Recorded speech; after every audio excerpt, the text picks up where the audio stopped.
Agora, nós vamos para a metade final da aula sobre diagnóstico psiquiátrico.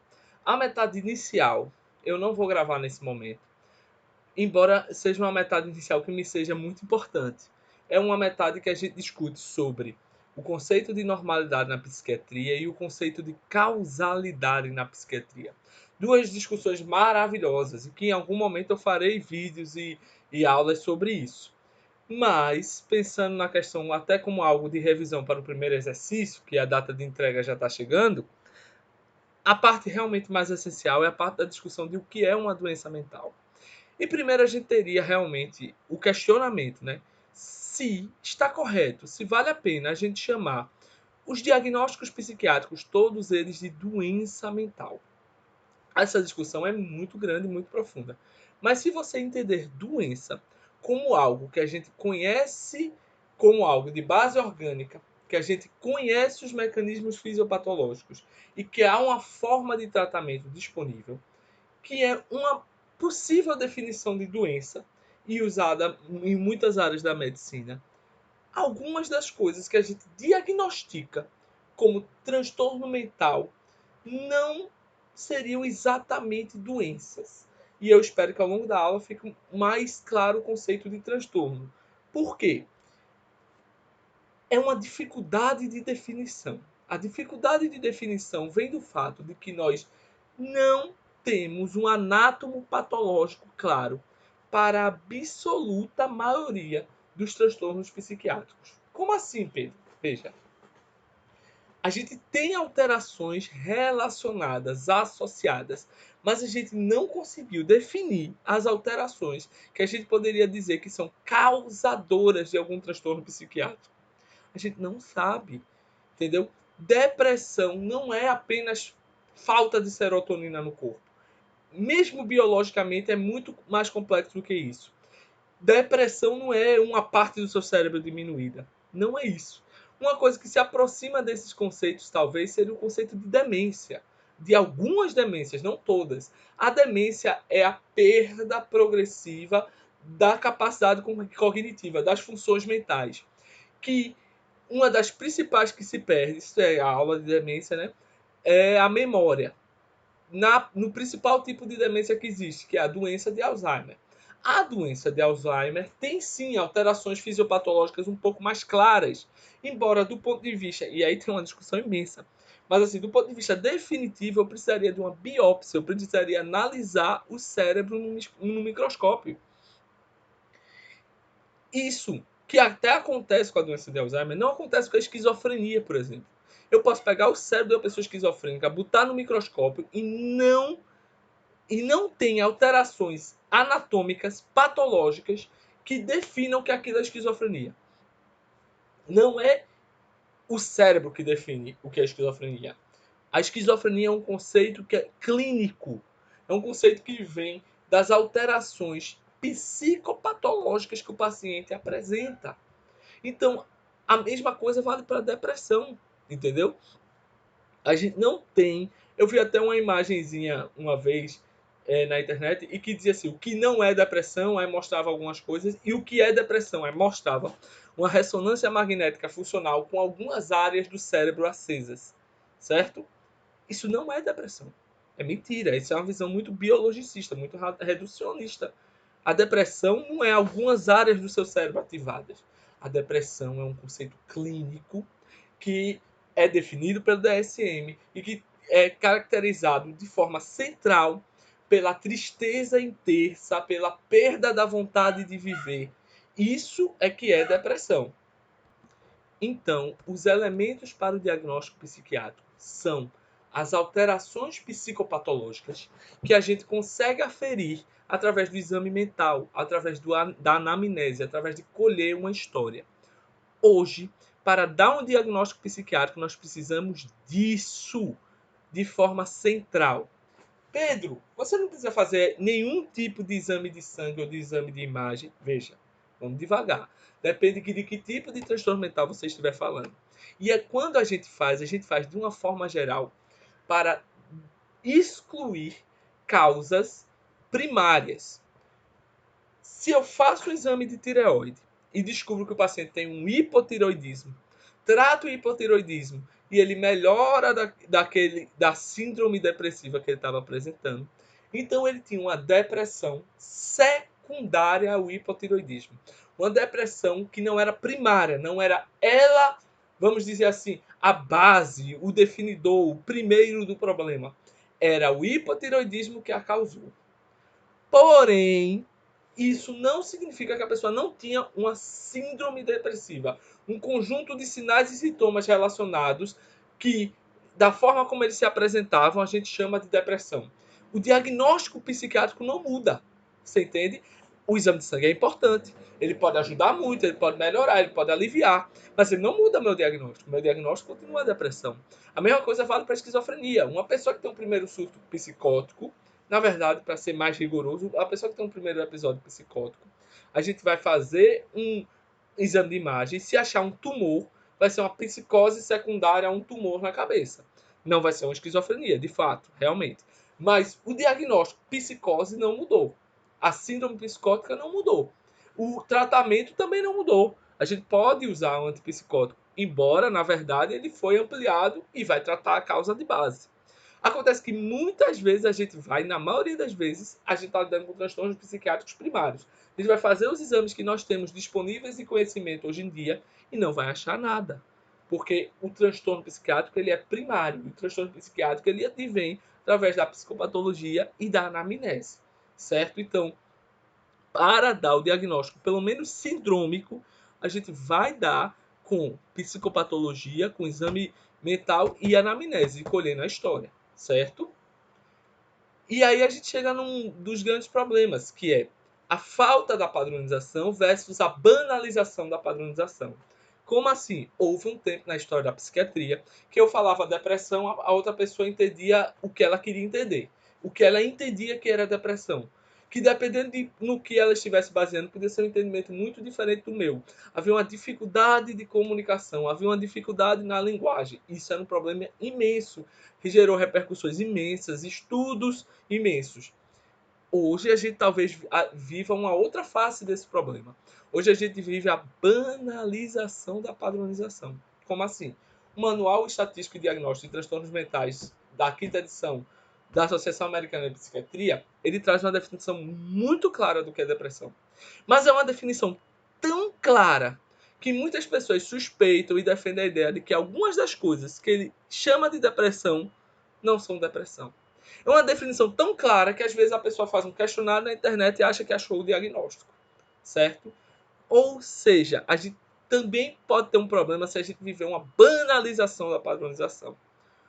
O que quer que seja depressão na vida real, e ela existe, pelo menos essa é a minha visão, ela não necessariamente está sendo bem definida pelos critérios do DSM. O que não quer dizer que os critérios do DSM são inúteis e devem não jogar fora. Não tem como a gente fazer isso, não tem como, eles ajudaram muito.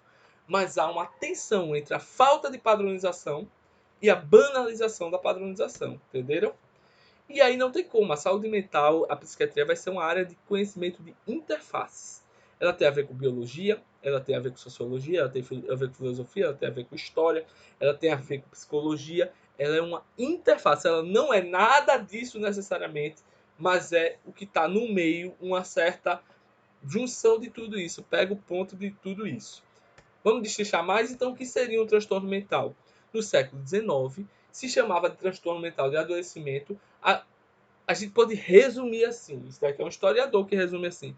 A gente pode chamar tudo aquilo que era a alienação, certo?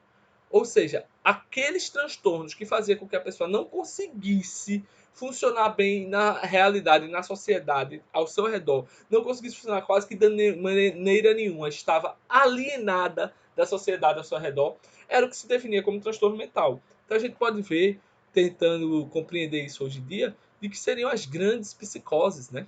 O século XX é o século da doença mental, onde se começam a descobrir causas orgânicas para alguns adoecimentos. É onde se começam a descobrir relações orgânicas, onde se descobre que medicação ajuda a diminuir alguns transtornos. Então, é a época em que há um grande boom, há uma grande esperança de que a gente vai conseguir definir os mecanismos biológicos, as doenças mentais. E aí, nas últimas décadas, há uma ampliação do conceito de doença, muito advindo do fato de que a gente não conseguiu. A gente não conseguiu definir as bases biológicas da forma como a gente achou que iria conseguir. E aí a gente chama de transtorno. Isso aqui é DSM, viu? Um transtorno mental é uma síndrome, conjunto de sinais e sintomas que tem alguma relação entre si, caracterizada por perturbação clinicamente significativa na cognição, regulação emocional ou no comportamento, tá certo? Se tiver uma perturbação que seja clinicamente significativa, ou seja, que dê para aferir, para perceber na clínica, na cognição, na regulação emocional, no comportamento de um indivíduo, certo? Isso é um transtorno mental.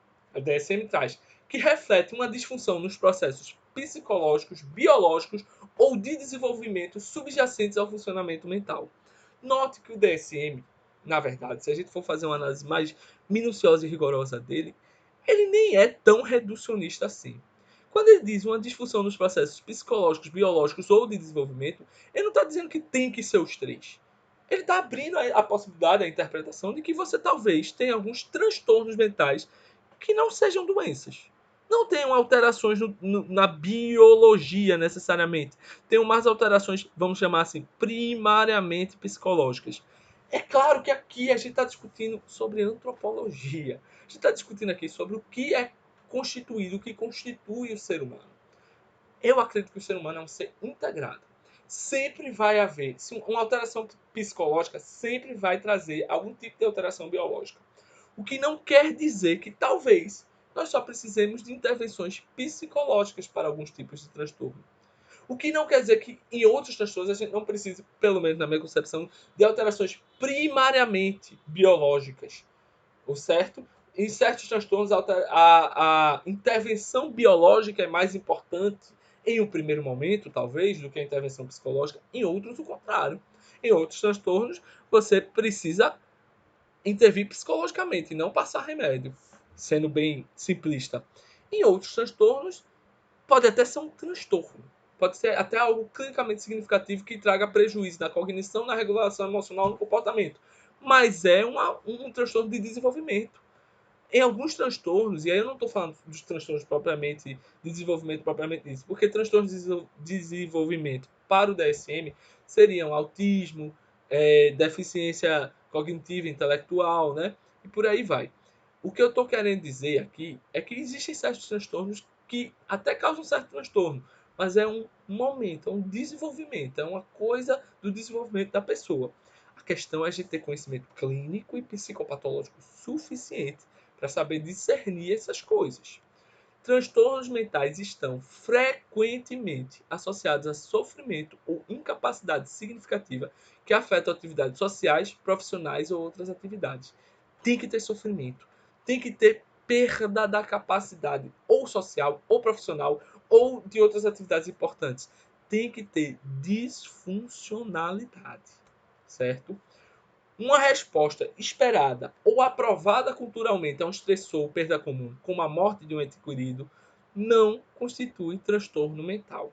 Passar dias, ou às vezes até mesmo semanas, embora quanto mais tempo, mais complicado é isso, mas passar um tempo triste, enlutado porque uma pessoa faleceu, não necessariamente é um transtorno mental. Não necessariamente. Ao mesmo tempo que a gente não pode dizer, tem gente que a gente vê isso na prática, entendeu? A vida da pessoa mudou, a pessoa não consegue mais funcionar, a pessoa está há 3 meses dentro do quarto pensando em suicídio. Aí alguém chega e diz assim, não, isso daí é um luto. Minha gente, se preencher os critérios suficiente, embora a discussão mais aprofundada vai ser na aula adequada, isso não é mais só um luto, né? Isso é uma depressão, certo? Isso é uma depressão.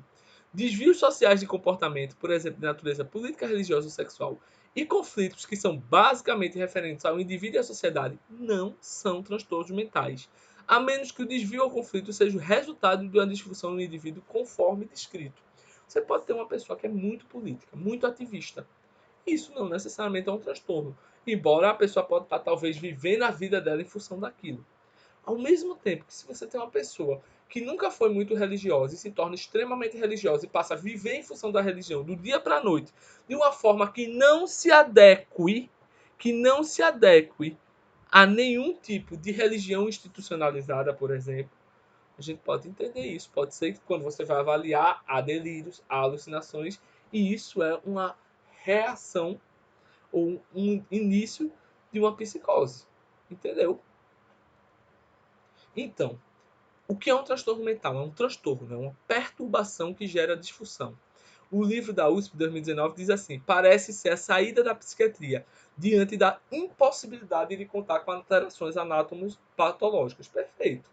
Perfeito. Uma vez que a gente não consegue definir plenamente, pelo menos até o dia. Hoje é que dia aqui? Deixa eu lembrar.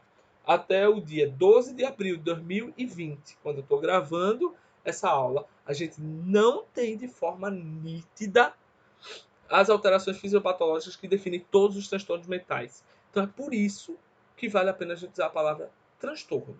O transtorno é uma perturbação que gera disfunção. Ela tem que ter esse sofrimento psíquico, tem que ter perda da capacidade cognitiva, emocional, comportamental. Não pode ser uma resposta esperada. Aí eu trago uma pergunta retórica assim: qual seria a resposta esperada de uma pessoa com todos os fatores predisponentes? Isso é interessante, né? Isso aqui é uma discussão até mais profunda. Uma pessoa que tenha todas, vamos dizer assim, os fatores predisponentes, as fragilidades biológicas, psicológicas, sociais, qual seria a resposta esperada para um luto? Talvez o luto seja o suficiente para essa pessoa desenvolver um transtorno. Mas a ideia, para ficar bem claro, é que se eu disser que essa pessoa tem um transtorno, eu estou querendo dizer que a resposta é mais do que o esperado. Não é culturalmente sancionado, certo? Não é culturalmente sancionado. Ou seja, se está fora da cultura, se é algo muito individual, é isso que aponta muitas vezes para ser um transtorno mental. Aqui eu botei um questionamento, né? Isso pode ajudar a corrigir interpretações errôneas, mas a gente tem que pensar que às vezes a cultura também pode contribuir para a vulnerabilidade. Pode. A cultura pode terminar. A gente pode ter, se for parte daquela cultura, que a pessoa não pode trabalhar quando perder um ente querido, por exemplo. Isso pode terminar contribuindo para a falta de atividade, a falta de distração, pode terminar contribuindo para a pessoa desenvolver um quadro depressivo. Então, a cultura ela nos ajuda a definir um pouco o que é ou não transtorno, mas ela também pode, às vezes, contribuir para os transtornos. Não corresponde a desvios sociais de comportamento. Desvios sociais de comportamento. Isso daqui é claramente para que a gente possa evitar abusos políticos e de controle social, certo? Então, essa é a ideia do que é um transtorno mental.